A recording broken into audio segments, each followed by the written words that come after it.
Today for Devotions with Daniela, we are reading from On Tyranny, 20 Lessons from the 20th Century by Timothy Snyder. This is Lesson 17. Listen for dangerous words. Be alert to the use of the words extremism and terrorism. Be alive to the fatal notions of emergency and exception. Be angry about the treacherous use of patriotic vocabulary. The most intelligent of the Yahtzees, the legal theorist Carl Schmitt, explained in clear language the essence of fascist government.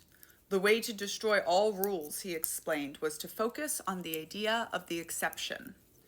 A Yahtzee leader outmaneuvers his opponents by manufacturing a general conviction that the present moment is exceptional, and then transforming that state of exception into a permanent emergency.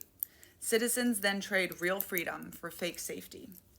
When politicians today invoke terrorism, they are speaking, of course, of an actual danger. But when they try to train us to surrender freedom in the name of safety, we should be on our guard. There is no necessary trade-off between the two. Sometimes we do indeed gain one by losing the other, and sometimes not.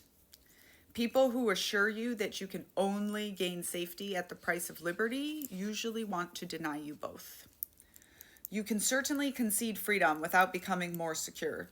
The feeling of submission to authority might be comforting, but it is not the same thing as actual safety. Likewise, gaining a bit of freedom may be unnerving, but this momentary unease is not dangerous. It's easy to imagine situations where we sacrifice both freedom and safety, when we lose our health care, begin an abusive relationship, or vote for a fascist. Similarly, it's not hard to imagine choices that increase both freedom and safety, like seeing a doctor, leaving an abusive relationship, or emigrating from a fascist state. It is the government's job to increase both freedom and safety.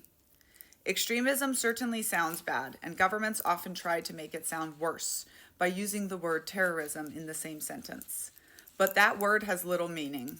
There is no doctrine called extremism.